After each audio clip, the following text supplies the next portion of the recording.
tal? ¿Cómo están? Un gusto saludarlos. Muy buenos días. Gracias, como siempre, por la sintonía.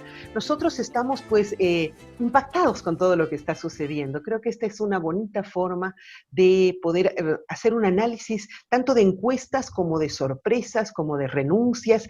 Y es novedoso para nosotros, los bolivianos, que ya habiendo aprendido lo que es democracia, estamos haciendo unos juegos y unas gambetas para poder lograr mantenernos en el margen de lo correcto constitucionalmente, pero también lograr los objetivos políticos de unas y de otras fuerzas, de todas las que buscan aquello. En otros tiempos seguramente hubieran pateado el tablero y ya hubiera entrado algún grupo producto de un golpe de Estado, pero esta vez estamos intentando ser democráticos y eso es un punto a favor para los bolivianos. Luego de tantas sorpresas, de renuncias y de votaciones, encuestas que hay una tras otra, me toca conversar con los conocedores del tema, politólogos, amigos del programa, a quienes doy la más cordial bienvenida. Un gusto saludarte, Jorge Richter, están en la ciudad de La Paz.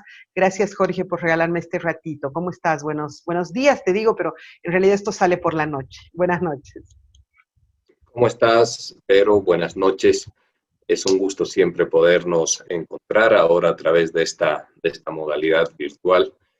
En todo caso, la posibilidad de conversar, de mirar lo que sucede en el país, de analizar, de establecer algunas comparaciones y en consideraciones, es la posibilidad que tu canal, que tú siempre le permites a los bolivianos. Por ello, mi agradecimiento. Gracias a ti, en todo caso, por darnos un ratito de tu tiempo. Le agradezco de la misma manera y lo saludo de tanto tiempo. Lo estoy viendo a Franklin, amigo de siempre. Franklin, qué gusto saludarte. Gracias por regalarme un rato de tu tiempo y poder hablar de estos temas. ¿Cómo estás, Frank? No, pues el agradecido soy yo, querida Verónica. Por supuesto que de mucho tiempo, pero muy feliz que estés nuevamente activa. Un saludo, como siempre, muy cordial a Jorge Richter, con el cual ya hemos venido compartiendo bastante. Así que seguramente van a ser unos minutos para disfrutar intensamente un momento que definitivamente pues no tiene desperdicio. Sin dejarte de lado, ahí mismo te pregunto, Franklin, ¿cuál es tu percepción general de lo que está viviendo en este momento en nuestro país? Yo decía, estamos haciendo juegos de cintura para no dejar de ser democráticos los bolivianos. Eso me parece a mí positivo. ¿Cuál es un vistazo, un pantallazo general, Franklin?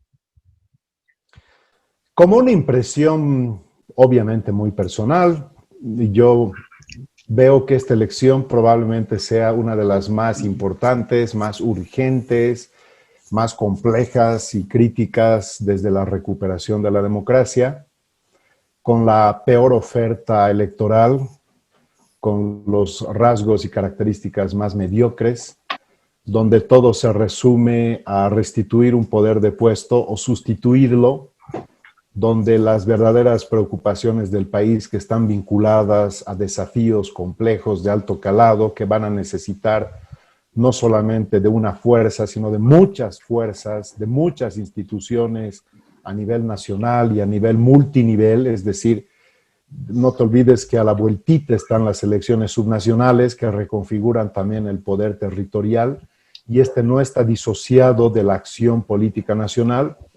Entonces, realmente el país está entrando en un momento de necesidades extremas, de resoluciones complejas, con una oferta electoral que simplemente pareciera que te plantea la clave dicotómica de que o se restituye un anterior proyecto político o se sustituye.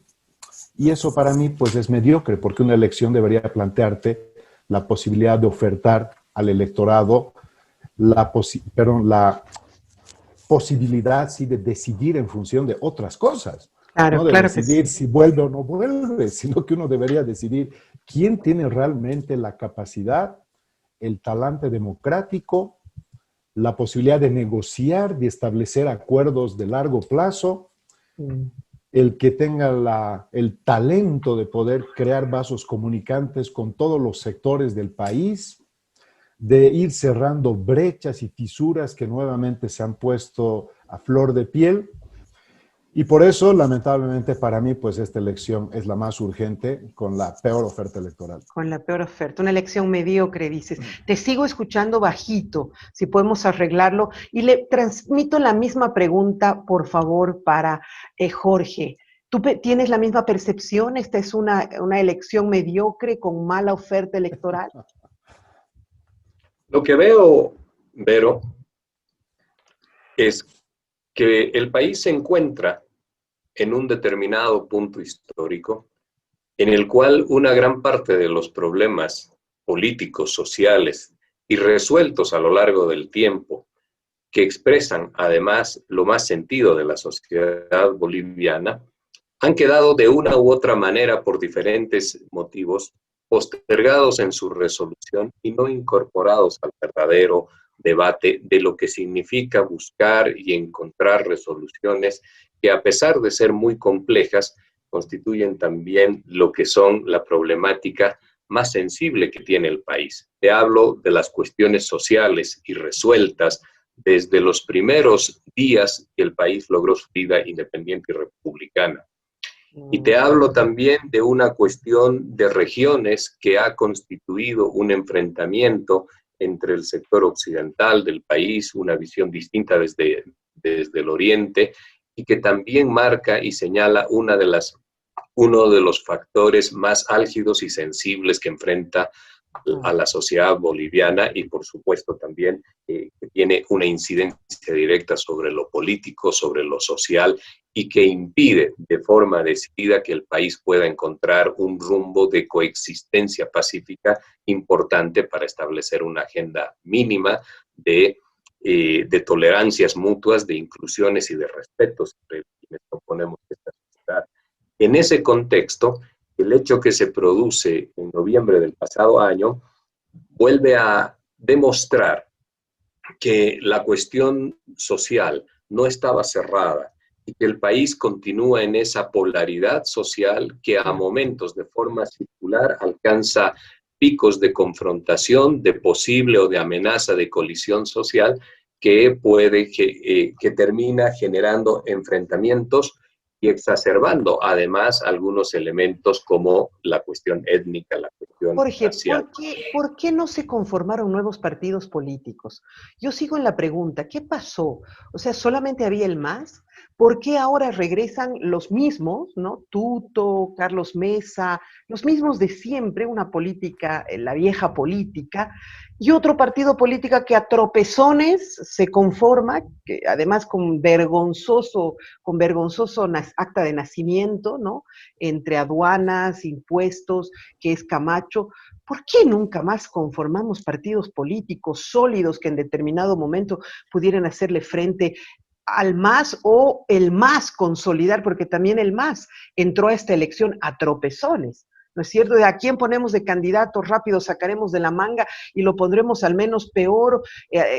Entonces, oye, realmente todo a tropezones, ¿no? El país vive una crisis en lo que significa su estructura política partidaria. Pero también esto lo tenemos que revisar desde la misma confección de los hábitos y de las conductas políticas que están muy insertas en los bolivianos. Esta afinidad tan estrecha que mantenemos con los caudillajes. Si tú te fijas y miramos un poco retrospectivamente lo que ha sido la vieja estructura de la partidocracia en Bolivia, instalada desde los años 80, con líderes políticos que detentan la jefatura de sus partidos hasta el final de su espacio, de sus posibilidades vitales. Sí, claro. Esto ha pasado con el MNR, ha pasado con el MIR, con la ADN, con y Condepa, muchos también, con Condepa también, y muchos líderes políticos que terminan llevándose la estructura partidaria, por expresarlo de una manera simbólica, con ellos mismos. A esto el movimiento al socialismo tampoco ha escapado. Es parte también se ha estructurado en función de un caudillaje absolutamente vertical. Pero ¿por qué no se han hecho otros partidos? Me pregunto, y te voy a decir una cosa media loca, ¿miedo? ¿Por qué no ha habido conformación de otros movimientos políticos fuertes que se hayan ido creciendo? Y yo le voy a pasar ahora la posta a Franklin con la misma pregunta. Franklin, ¿qué ha pasado? ¿Qué es esto? O sea, partidos políticos, como tú dices, una peor oferta electoral, candidatos a tropezones, gente que tiene 0% y que está ahí feliz haciendo campaña. ¿Qué ha pasado con nuestra política? Para no retroceder tanto, vayamos, digamos, que como hito al 52, un momento muy importante en el país, donde ha habido la confluencia de sectores históricamente desde la colonia excluidos, pero que en clave de élites secantes y excluyentes no lograron resolver precisamente esas brechas, aunque generaron un movimiento de transformación importante. En el devenir a partir del 52, el sujeto político particularmente congregado en sindicatos, congregado en espacios no urbanos, campesinos, con la vena también indígena que ha sufrido algo así como una categorización excluyente extrema. Entonces se han ido produciendo fisuras y brechas que son precisamente las heridas que no se han resuelto hasta el día de hoy. Ciertamente que además el carácter elitista y excluyente de grupos de poder nunca ha permitido realmente que estos partidos políticos tengan impronta democrática. Es decir, han habido partidos políticos, pero que no creían, y muchos no creen en la democracia. Utilizan la política como un medio para fines no democráticos, cuando precisamente la ausencia de institucionalidad política partidaria debería hacer que cumplan mínimos estándares como, por ejemplo, tener su cantera de cuadros, tener su plan país para los próximos 20 años, crear think tanks de pensamiento, vincularse con el exterior y con redes internacionales para tener correa de transmisión de lo que sucede en el mundo, oxigenarse permanentemente. Recientemente se ha aprobado en Bolivia la ley de partidos políticos, pero con objetivos realmente espurios. Lo que hizo el movimiento al socialismo es una ley muy buena en sentido de que se necesita la democratización interna de los partidos políticos, sí, pero la hizo en un momento en el cual lo que quería era simplemente que las otras fuerzas abran sus cartas extemporánea o prematuramente para develar cuál era la configuración política. Pero más allá de eso, Verónica, esa ley es buena en esencia, porque los partidos tienen que empezar, para ser democráticos, primero tienen que practicar democracia interna, ¿te das cuenta? Así es, son partidos así es. Donde yo los comparo no como partidos políticos, sino como clubes electorales, como clubes de amigos, porque es como se reunieran unos cuantos amigos o amigotes, deciden los destinos del como país, los partidos de élite. Pero no deciden los destinos del país en función a una visión programática o en función a los intereses nacionales, sino en función a intereses corporativos de grupos de poder, intereses regionales y muchas veces intereses personales. Ahí entra la impronta del caudillismo. Entonces, mientras no tengamos nosotros realmente un sistema consolidado de partidos políticos, la volatilidad del sistema político es extremadamente frágil. Y entonces es un campo abierto y es un campo fértil para los aventureros y para las aventuras. Y tienes toda la razón. Ahí me quedo, Frank. Quiero cerrar con esto, entre las cuales el movimiento al socialismo ha resultado ser otra gran aventura, porque nos ha vendido una historia de gran revolución, pero al margen de todo esto que en su momento sedujo a las clases medias urbanas, en fin, lo que ha hecho es una gran ilusión y ha pasado a enriquecer como un partido sistémico más y no como un partido revolucionario, que era lo que se esperaba en esencia. Si nos ponemos a pensar en esa ley a la que haces referencia, que además mi padre fue la que la propuso el año 96 de la democratización interna y nosotros hicimos esa práctica el año 97. Oye, es increíble, nos hemos pasado todo por encima, ahora hay candidatos que no se sabe ni a qué partido pertenecen, si ese partido tiene o no estructura, realmente estamos en un momento, como yo decía, tratando de hacerle gambeta y seguir en la democracia, pero a tropezones. Tampoco se crearon líderes locales, que es lo que generalmente se esperaba, que un líder local se fortalezca y luego avance y sea un líder nacional. Tampoco se ha logrado eso, Jorge. ¿Por qué? Vuelvo a mi pregunta, ¿por qué? De nuevo, temor tal vez. Salió un líder local atractivo, pero pum, le dieron en la cabeza para que no vuelva a aparecer. ¿Cómo lo ves tú? En el tiempo también podemos observar, Verónica, que hay dos elementos que se han instalado en las estructuras, en las lógicas de estructuras políticas y partidarias. Uno, que te lo había mencionado, que es el caudillismo, y el personalismo, la individualización de los liderazgos políticos, que a través de lo que se han denominado las agrupaciones ciudadanas como un mecanismo que intentó modernizar la política para no depender, precisamente para no depender de estas estructuras secantes de los partidos políticos, hoy en día te muestra que tú puedes estructurar una agrupación política en función de una persona, pero vacía en lo que significa militancia, estructuras, cobertura territorial, base territorial, etc. En ese marco de situaciones, ¿cómo vas a aplicar una ley de partidos políticos a una agrupación ciudadana donde únicamente tienes la persona de referencia? Esto es como, por ejemplo, en algún momento, a principios de año, cuando se hablaba de la candidatura del señor Arce y las dificultades que tenían, había gente que criticaba que estaban divididos, que tenían problemas para elegir su candidato, etc.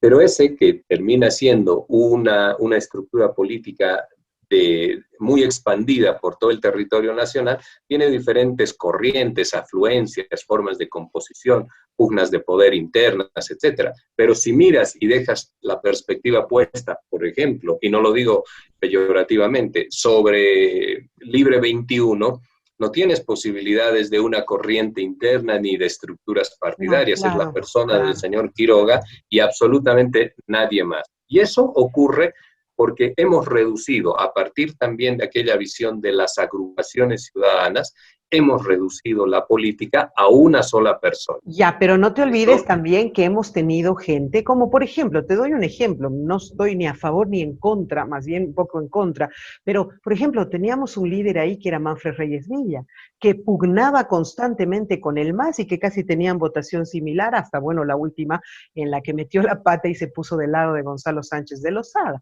Pero ahí estaba un líder que podía, no sé, reconciliarse, arreglar las cosas con el país, pero fue sacado del país. Y así otros líderes que fueron emergiendo eran interesantes, pero terminaron saliendo de Bolivia. Sin lugar a dudas, ¿no? Pero yo a lo que voy, Verónica, es a la explicación de la estructura partidaria. Tanto las personas que tú mencionas ahí, también han incurrido en lo que significa el caudillaje. Todo lo que mueve su estructura política o la que tuvieron en algún tiempo está únicamente en función de esa persona, sin posibilidades de restitución. El error mayor que ha podido cometer el movimiento al socialismo en lo que significó el 21F y los intentos de reelección están precisamente en la no capacidad de buscar la renovación y la emergencia de nuevos liderazgos que te permita como estructura política partidaria poder pervivir en el tiempo y defender tus ideas y tus proyectos políticos, algo que debió hacer también el MNR, el Movimiento de Izquierda Revolucionaria, Condepa también, etcétera, sí, que debían haber promocionado y aperturado la posibilidad a nuevos liderazgos, pero existe no digo una miopía, existe una visión política tan secante en lo que si no corresponde a una sola persona, sí, al único líder de un partido político, no te permiten totalmente participar e incorporar nuevas personalidades. Totalmente de acuerdo, me parece fantástico el análisis que han hecho ambos y lo divertido de todo es cuando ya empiezas a ver a ese sujeto, a ese caudillo que en algún momento tuvo una estructura, hablemos de Tuto, ¿no? Una estructura, tenía la parte que era el ADN, que no le pertenecía, pero que sí era parte, se queda sin estructura, pero sigue el caudillo, ¿no? Solito, a ver dónde me acomodo, es algo muy interesante, es divertido, y es el otro. Hay algo adicional, si recuerdas, pero perdón que te corte, si recuerdas, Max Fernández llegó a decir en un determinado momento que él era dueño hasta de los ceniceros de Unidad Cívica Solidaridad. Eso te mostraba que absolutamente a nadie se le podía ocurrir hacer una carrera política que termine o concluya con el liderazgo del partido en algún tiempo. No. Totalmente. Max Fernández estuvo hasta que, bueno, hasta su sensible fallecimiento, pero después no tienes posibilidades de alternancia en los partidos. A ver, entonces ahora me animo a hacer una pregunta a Franklin. Franklin, ¿el MAS estaría rumbo a convertirse en algo que es una institución y no un partido caudillo, considerando que ha liberado a toda su, o sea, a ver, se ha ido don Evo Morales, se han reunido las bases, han tomado la decisión de que otro candidato sea la cabeza y ahora se están estructurando, inclusive sin querer saber nada de don Evo Morales? ¿Puede ser que esté camino a eso? Bueno, la dialéctica te dice que todo está en constante transformación y movimiento. El MAS no puede negar sus orígenes, no puede negar a su líder histórico, que está lastrado, pero es su líder histórico. No puede negar que en torno a una figura, finalmente también lograron amalgamar las disputas fratricidas que siempre han habido por el poder entre movimientos y organizaciones sociales, es decir, no vamos a descafeinar pensando que las organizaciones o los sindicatos son grandes amigos y amiguitos, ¿no? Hay lucha por el poder multinivel, a nivel sindical, a nivel agrario, a nivel campesino, a nivel urbano. Evo Morales tuvo en ese momento 12 puntos importantes en su historia propiamente. La primera es que le ganó la pulseta a Alejo Vélez y al Malcu para ser el representante y la cara visible de lo que es una fuerza que amalgamó a movimientos sociales desde el mundo rural al mundo urbano. Pero en ese momento recuerda que habían 3 liderazgos nítidos. Alejo Vélez en tierras bajas, tenías al Malcu en el mundo andino y tenías a Evo Morales situado también en los valles tropicales. Entonces, esos 3 eran 3 cabezas. Estamos hablando de muy pocos años, esto es muy contemporáneo. Y Evo Morales pues les ganó la pulseta porque tenía una estructura potente como eran los cocaleros, y los cocaleros tú sabes que son mineros reconvertidos, entonces obviamente una parte de los cocaleros tiene formación política, tiene disciplina sindical, eso te hace ver por qué tienen un alto nivel de efectividad en la vida política, son un actor sistémico, y Evo Morales pertenecía y pertenece a esa corporatividad en clave de organización social. Entonces, un primer momento fue ese.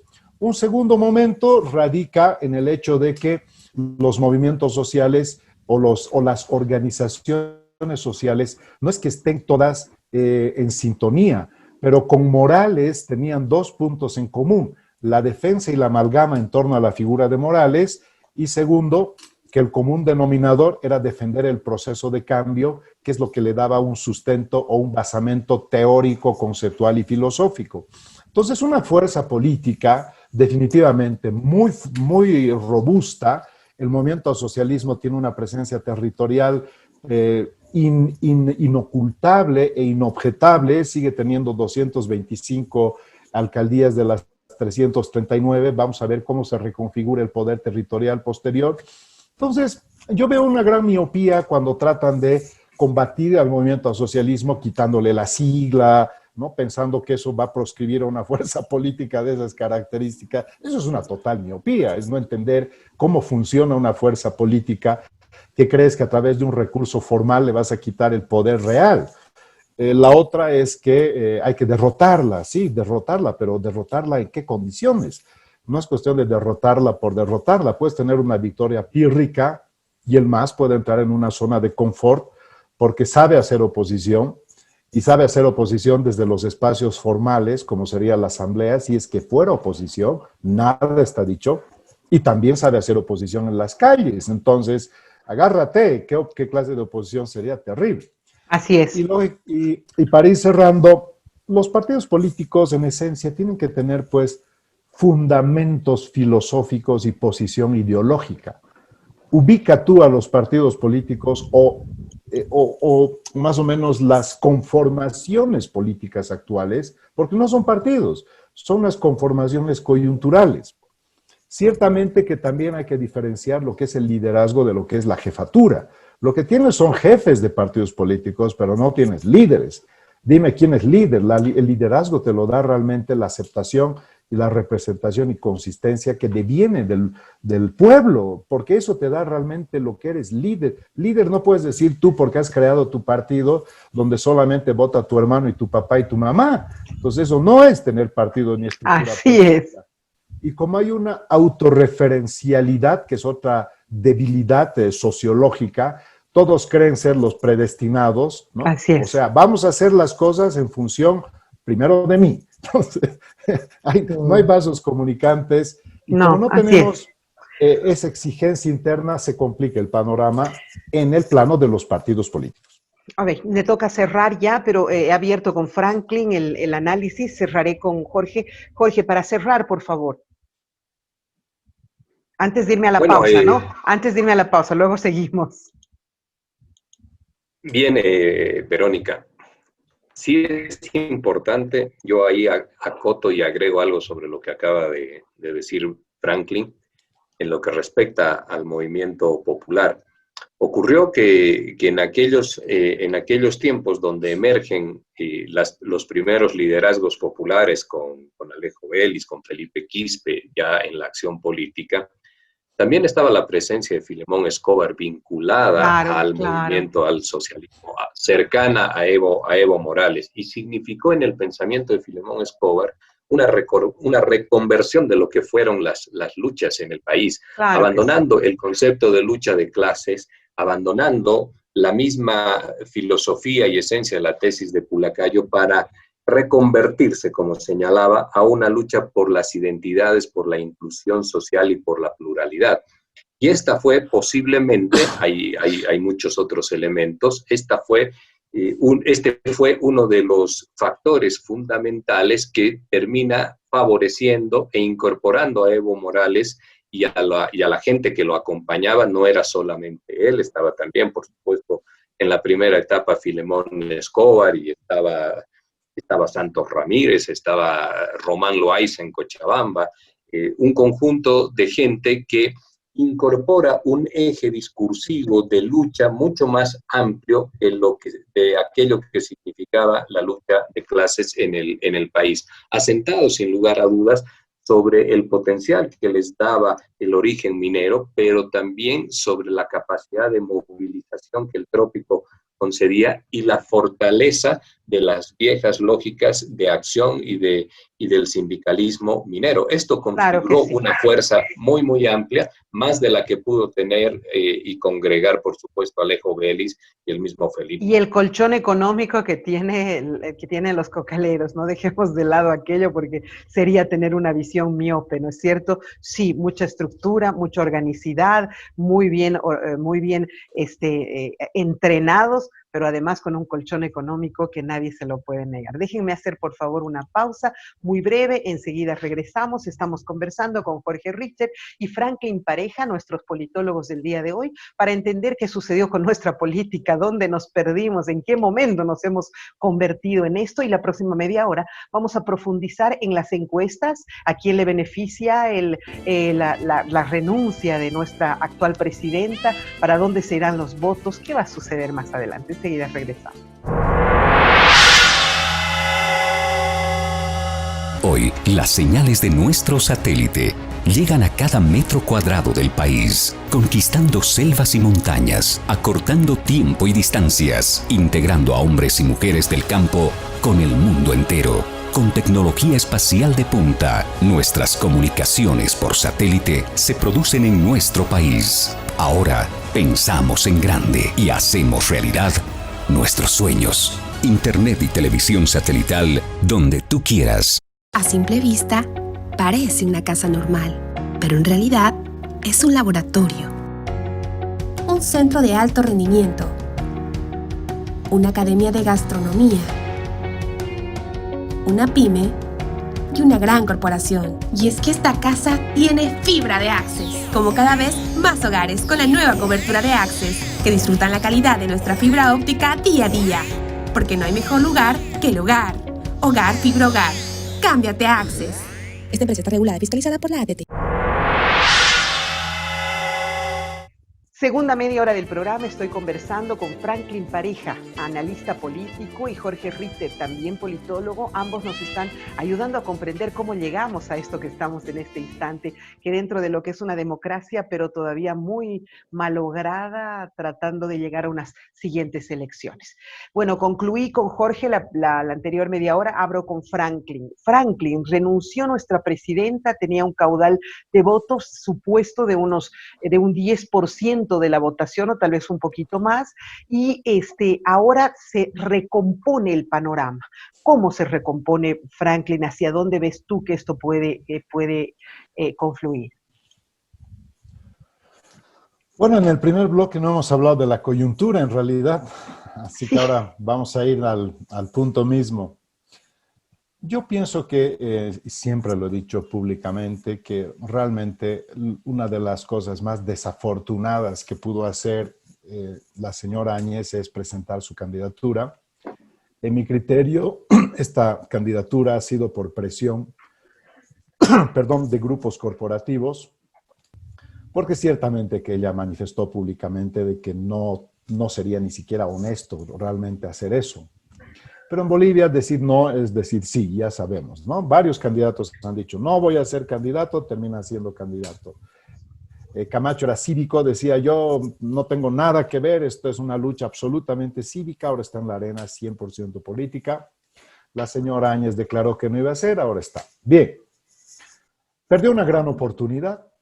Ahí te das cuenta la miopía de su entorno, que con un resultado en la última elección de 4.2% era un partido ni siquiera departamental, porque ni siquiera en Santa Cruz ganaron. Y ciertamente que cuando la señora Áñez entró con esa candidez natural, su condición de mujer, que es un valor agregado, la crisis que hemos atravesado, y ella demostró una relativa firmeza y serenidad en el momento realmente extremo, pues inmediatamente se encendieron las alarmas y veían en ella un potencial, algo así como una lideresa, como un diamante en bruto, que tenía una gran potencialidad. Y entonces ahí acuñaron y si es con ella, no dejaron que madure ese liderazgo, lo precipitaron, lo lanzaron rápidamente, entendiendo que con eso tenían probabilidades de reconstituir un partido tan chiquitito que sacó 4%, que de la mano de Janine Áñez, pues dijo, esta es nuestra oportunidad, tenemos la persona. Como en este partido, pero mejor dicho, como en el país, los razonamientos y el éxito político a veces viene de la mano de personas y no de partidos, pues con la misma fórmula dijeron, con Janine vamos a llegar. Se equivocaron, pudo ser una buena presidenta de transición, pudo crear un espacio neutro para la avenencia de las fuerzas políticas, de las instituciones, pudo evitar ser el blanco de todos los embates y ataques y fuego de cruzado, porque cuando decidió ser candidata, nadie la vio como presidenta, todos la veían como una adversaria, y entonces al final no terminó siendo buena presidenta por una muy mala gestión de gobierno, lastrada con corrupción, las cosas claras. Entonces, ni buena presidenta, ni buena candidata. Perdió la oportunidad de ser una presidenta que maneje una transición y que finalmente se proyecta a futuro. Ni lo uno ni lo otro. ¿Todo por qué? Por mal cálculo político, por intereses corporativos. Y estoy seguro que detrás de ella habían intereses corporativos. Pero también tengo propensión a pensar que la salida de ella ha sido por una decisión personal. Porque claro, sus socios estratégicos no le aportaron nada. Ya ves tú que en Santa Cruz debería tener una robustez, porque ahí su fuerza política es ahí. En La Paz ha tenido socios políticos que se supone que deberían darle fuelle y mayor capital electoral, nada. En Tarija se supone que también con sus alianzas debería haber ganado presencia, nada. Entonces ha debido sentir soledad, ha debido sentir que sus socios políticos no le aportan nada, que es blanco finalmente ella personalmente de todos los ataques, y que finalmente se encuentra en una candidatura inviable que no tiene absolutamente ninguna probabilidad. Y que te has olvidado de Revilla, que Revilla también la estaba acompañando, que supuestamente era un referente en la ciudad de La Paz.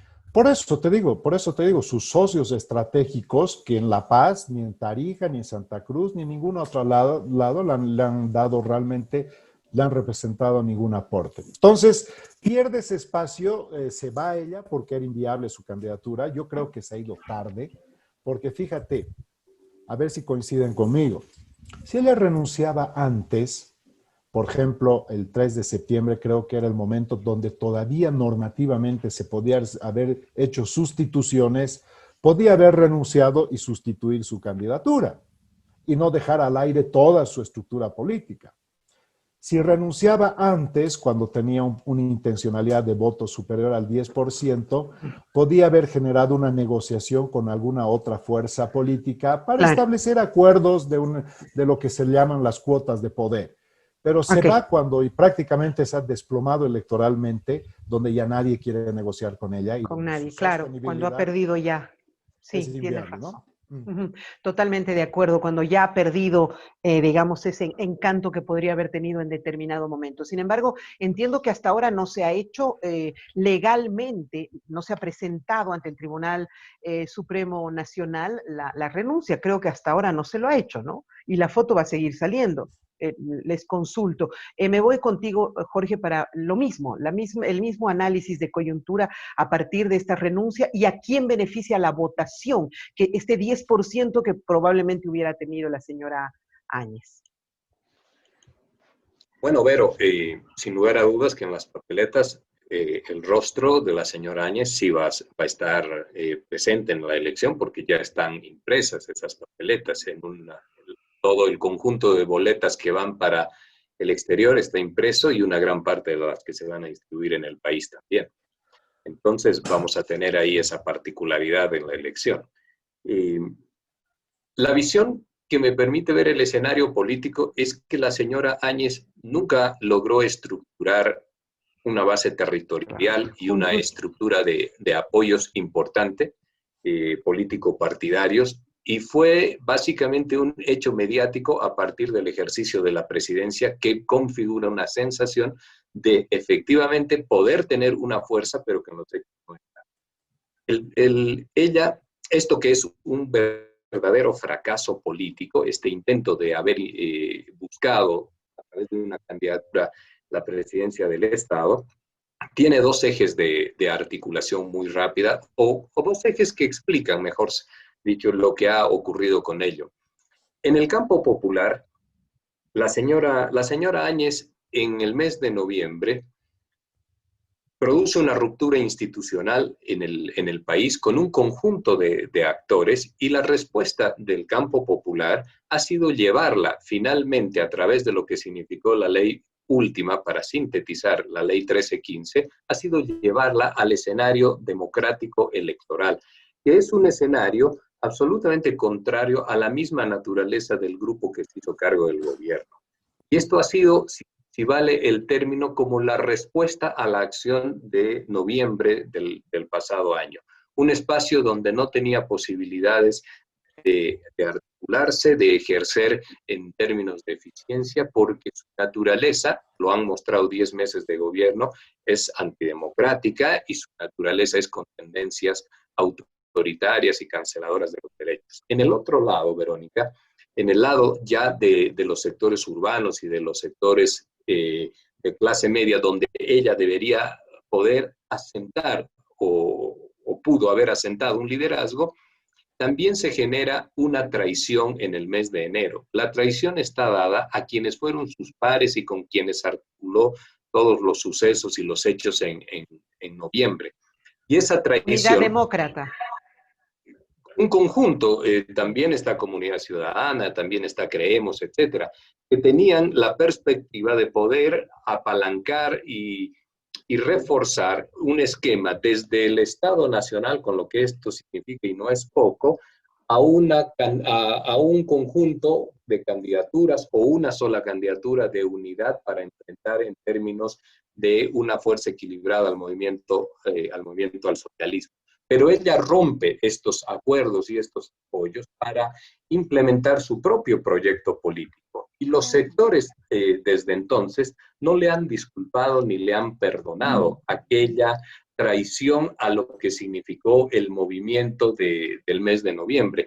Y esto también se refleja en pocos apoyos políticos. Eso es como un análisis de élites, ¿no es cierto? O sea, ¿qué pensaron estas élites? Pero ¿y la población? ¿Y el pueblo? El pueblo tiene una suma 2 más 2, o sea, se fue Yanine, entonces toda mi votación va para Camacho, o toda la votación, porque las élites, has visto, las élites tienen una interpretación absolutamente irreal de lo que sucede en el país, ¿no es cierto?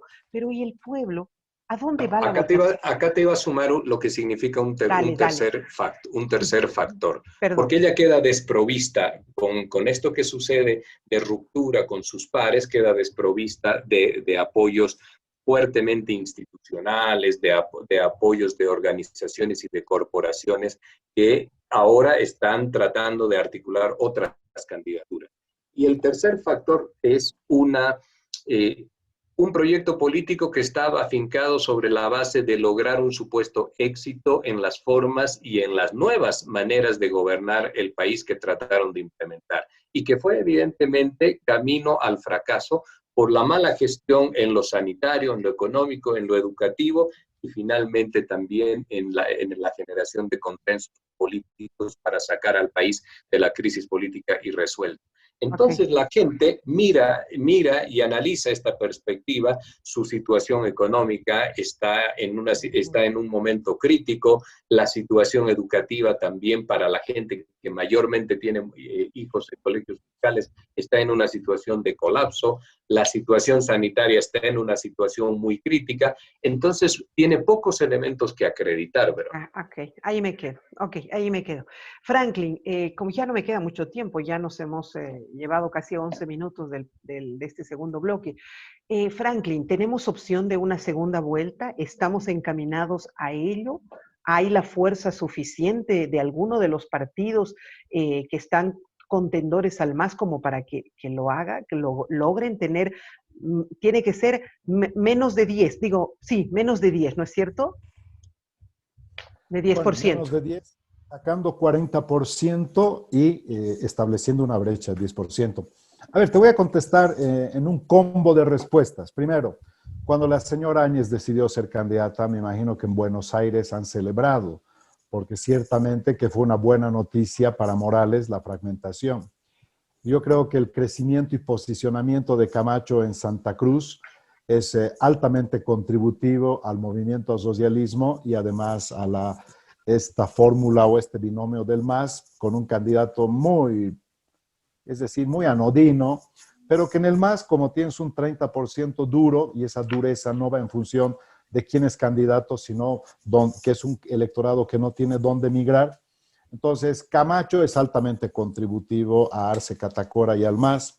Áñez era altamente contributiva al movimiento al socialismo. La fragmentación es altamente contributiva al movimiento al socialismo. Mesa es una persona que no seduce. Mesa simplemente capta antimasistas o antievistas. Y entonces, como hay un 27% todavía de bolsón que no se ha decidido, que está entre blancos, nulos y no sabe, no responde, ciertamente que todas las posibilidades están abiertas. ¿Qué nos dicen los estudios? Los estudios nos dicen que el movimiento al socialismo tiene muy poca probabilidad de crecer, está prácticamente en su techo, y que las otras fuerzas fragmentadas difícilmente podrían lograr ganarle en primera vuelta a Arce Catacora. Entonces, hay dos escenarios. El señor Arce Catacora solamente puede ser presidente si gana en primera vuelta. El señor Mesa tiene primero que forzar la segunda vuelta y recién podría, con la alianza natural de todos, ganarle al señor Arce Catacora. ¿Qué vemos? Yo creo particularmente de que sí es probable de que haya una segunda vuelta. Creo que estos días van a ser determinantes para lo que va a entrar en el imaginario popular como ese pánico, ese cúcua que vuelva el masismo, y eso pero está calando en la población y podría acortar la brecha para producirse una segunda vuelta. Por eso te digo, me parece una elección mediocre, porque si las cosas son así, yo preferiría escuchar qué van a hacer en los temas estructurales del país. Pero así está la elección y los números te dicen que la proyección podría ser a recortar una brecha grande que tiene todavía el MAS, pero que podría forzarse una segunda vuelta. Así lo veo yo. Las últimas encuestas de C.S. Mori nos muestran un panorama impactante, ¿no? O sea, un país teñido de azul y con otros dos colorcitos más que ahí lo acompañan. Y es sorprendente escuchar a una población entera decir, bueno, por lo menos a la gente que tiene acceso a los medios, decir, no, hay que cambiar eso. Es como cegarse y decir, aunque esté teñido de azul el país, según esta encuesta, no nos interesa, nosotros tenemos que cambiar ese concepto. Así lo percibo. No sé si coincides conmigo o qué está pasando. No tenemos ningún respeto a lo que la población dice y tenemos que ir en contra, sea como sea. Eso de alguna manera, Mire, Verónica, perdón, le has preguntado a Franklin. No, Sigue, no, sigue. era a ti, Jorge, perdón. es Pero a ti. adelante, Franklin, adelante. Así, ahora sí ya me han Bueno, desorientado a mí voy más. Dime. voy a contestar en 10 segundos. Fíjate, eso de la mancha azul es nominal porque tú ganas en un departamento y automáticamente ponen tu mancha azul en el mapa. En Bolivia lo que hay ciertamente es una fuerza política que pese a todo sigue siendo nacional, sigue teniendo una presencia fuerte, pero ya no tiene ni de lejos lo que fue 60% de presencia. O sea, estamos hablando de que hoy en día el MAS no es lo que fue en sus gloriosos tiempos y que pese a todo, el gran drama del sistema político partidario no es que el MAS se haya desplomado, es que no se han construido alternativas. Eso es verdad, eso es absolutamente cierto. Me voy contigo y anexaría ambas preguntas en todo caso para que me las puedas ir respondiendo, Jorge. La distribución del voto, Vero, es uno de los elementos que han señalado y han mostrado las dos encuestas. Y la distribución del voto lo que te muestra es la presencia que tú tienes distribuida a lo largo y ancho del país con un concepto y una dimensión nacional, y además esto al momento de realizar las sumas distributivas de lo que significa la composición de ambas cámaras, la del Senado fundamentalmente, te permite lograr una presencia de una incidencia directa.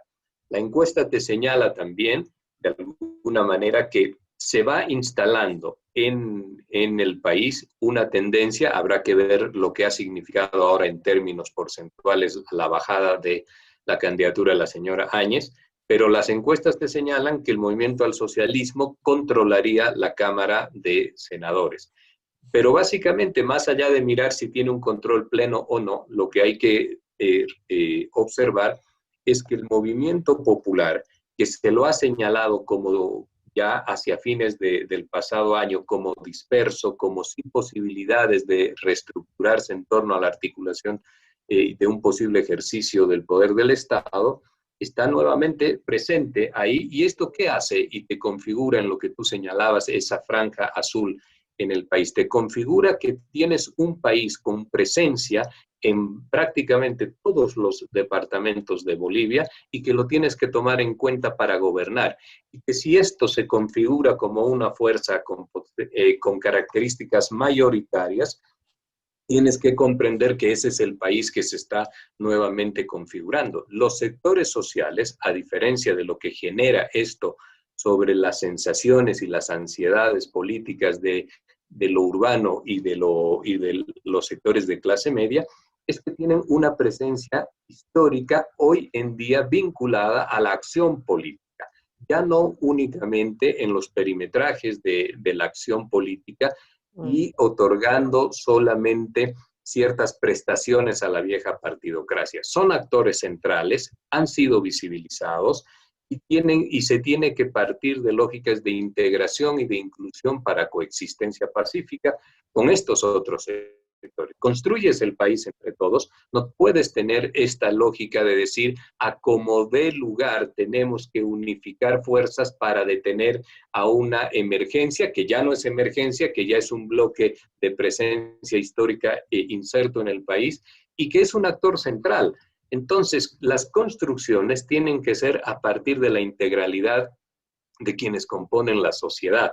No puede ser con visiones segregacionistas y la creencia de que puedes aplacar a un sector para implementar una lógica política que pueda manejarse discriminando a ciertos actores que hoy día están presentes. Esto independientemente del gusto que se pueda tener. Sin embargo, si saltamos al futuro, Si en este momento decidimos tomar una pastilla del tiempo y nos vamos a, qué sé yo, al año que viene y tenemos y vemos esto que es un país dividido, totalmente dividido, tal vez un poco más azul que de los otros colores, vamos a tener un país ingobernable. Franklin, si es que el MAS llega a no entrar al poder, si no llega a ganar, si entra otro partido, cualquiera que sea, y tenemos lo que dice Jorge, una cámara, una asamblea plurinacional absolutamente azul, este país va a ser ingobernable. Y viceversa, si entrara el MAS y tenemos un parlamento, con otros, también van a hacerlo este país ingobernable. La lógica es que son dos fuerzas antagónicas que no solamente están confrontadas, sino que históricamente están en las antípodas.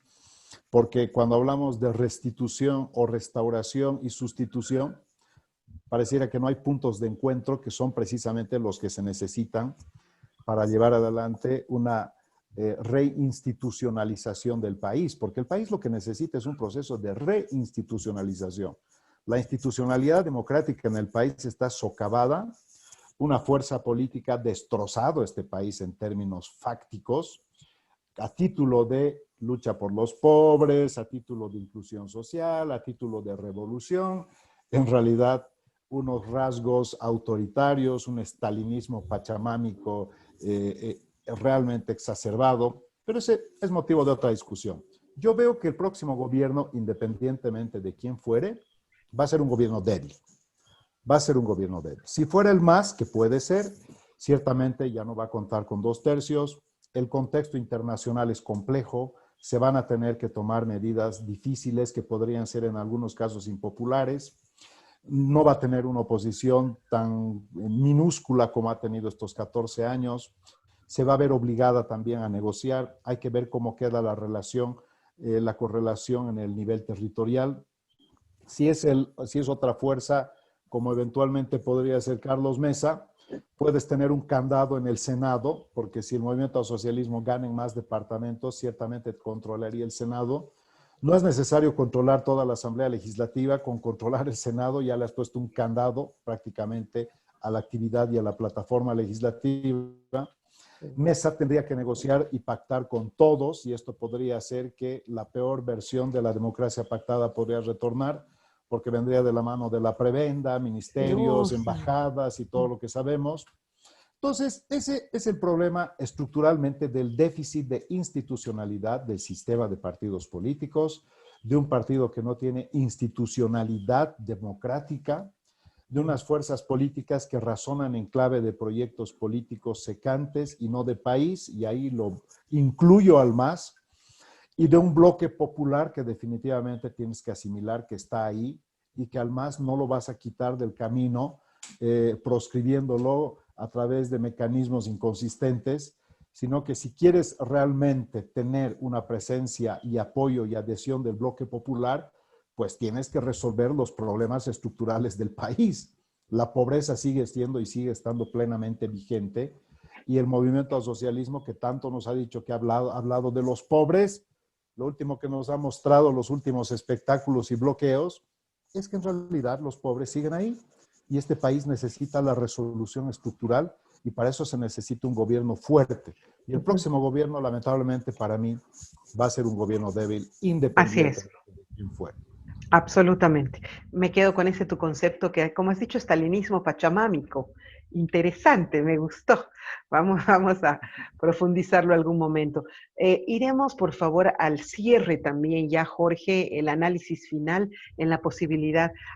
Y si pasara lo otro, Franklin ha hecho como una reflexión de que qué sucedería si el MAS no lograra el gobierno, pero sí tendría esta presencia tan fuerte en Senado. ¿Qué sucedería al revés si el MAS lograra el gobierno, pero sí tiene todavía muchos frentes y fuertes que se han unido y que estarían contrarios? Dos elementos para señalarte, Verónica. El movimiento al socialismo tiene que producir una fuerte autocrítica en lo que respecta al modelo que implementó o a las formas de acción política que implementó durante su gobierno. Buscar únicamente una segunda versión, la reedición del poder en un concepto de retorno únicamente al poder que entienden ellos lo perdieron el pasado año, para mantener las formas, los modelos, las conductas y las mismas dinámicas de acción política bajo una visión que no incorpore nuevos elementos, esto sería así conducir a un gobierno intransigente. Lo que tienen que encontrar en esta autocrítica es comprender que la inclusión de la que ellos han sido parte sustancial del país, de la inclusión de los sectores populares, también debe estar acompañada por aquellos sectores de clase media que inicialmente acompañaron aquel proceso hasta el año 2014 y que a raíz de los sucesos del 21F dieron la espalda en ese aproximadamente 20-22%, que esa clase media, que ahí tenemos clase media dura en el país y clase media que va oscilando en función de otros intereses, y que esa clase media confiaba y le había otorgado al movimiento al socialismo. Por ello ha reducido únicamente ya su votación a una intención de voto fidelizado.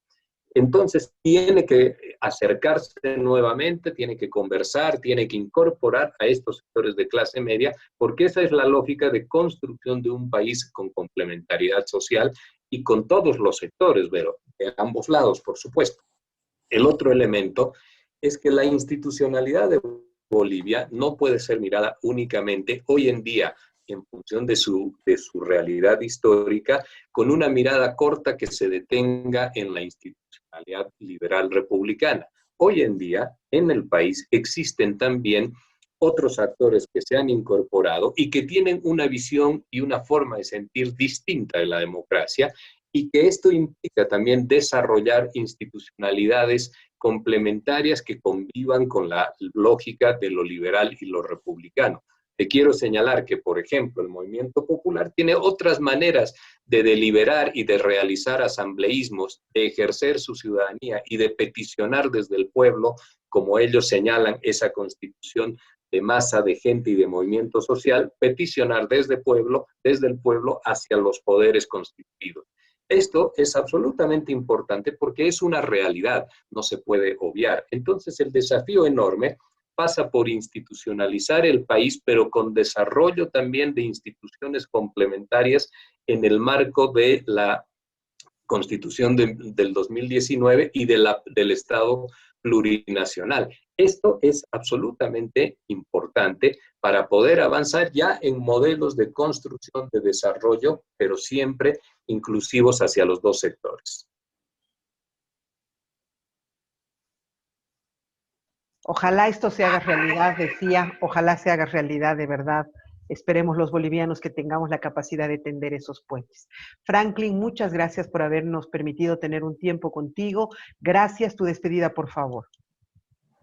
No, simplemente agradecerte haber podido disfrutar estos minutos contigo, con Jorge.